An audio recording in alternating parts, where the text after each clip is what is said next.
সমুদ্রের গভীরতা যতটা রহস্যময় তার চেয়েও বেশি বিস্ময়কর সেখানে বসবাস করা প্রাণীদের আচরণ। আর সেই রহস্যেই ভয়ঙ্কর অভিজ্ঞতার মুখোমুখি হলেন ফিলিপাইনের এক জেলে। মাছ ধরতে গিয়ে হাতে তুলে নেওয়া একটি অক্টোপাস মুহূর্তেই তার মুখ আঁকড়ে ধরে। ঘটনা ঘটে গত মাসে।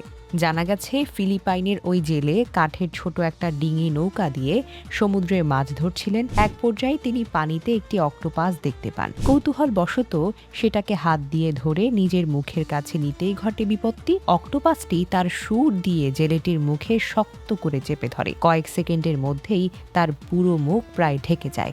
পরিস্থিতি এতটাই ভয়ঙ্কর হয়ে ওঠে যে স্বাভাবিকভাবে শ্বাস নেওয়াটাও কঠিন হয়ে পড়ে। নিজেকে মুক্ত করতে প্রাণপণে চেষ্টা করতে থাকেন ওই জেলে, কিন্তু যতই ছাড়ানোর চেষ্টা করেন অক্টোপাসটি ততই শক্ত করে আঁকড়ে ধরে। শেষ পর্যন্ত বাধ্য হয়ে তিনি নৌকায় থাকা বাঁশের একটি টুকরো হাতে নেন। অক্টোপাসটিকে সরাতে সেটি নিয়ে বারবার আঘাত করেন, তবুও যেন ছাড়ার কোনো ইচ্ছাই ছিল না প্রাণীটির। এক পর্যায়ে অনেক কষ্টে জেলেটি নিজের মুখে মুক্ত করতে সক্ষম হন। আর আশ্চর্যের বিষয়, বিপদের পরেও অক্টোপাসটিকে হত্যা না করে তিনি আবার সমুদ্রে ছেড়ে দেন। পুরো ঘটনাটি নৌকায় থাকা ক্যামেরায় ধারণ করা হয়েছে। ভিডিওতে দেখা যায় অক্টোপাসটি কিভাবে মুহূর্তের মধ্যে জেলেটির মুখ আঁকড়ে ধরে এবং তাকে মুক্ত হতে রীতিমতো সংগ্রাম করতে হয়। বিশেষজ্ঞদের মতে অক্টোপাসের সুর দেখতে নরম ও কোমল হলেও এগুলো অত্যন্তই শক্তিশালী।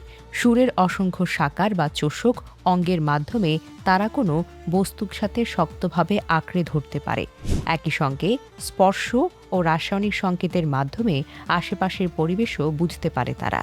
ফিলিপাইনের সমুদ্র এলাকায় বিভিন্ন প্রজাতির অক্টোপাস পাওয়া যায়। এর মধ্যে রয়েছে অত্যন্ত বিষাক্ত ব্লু রিংড অক্টোপাস।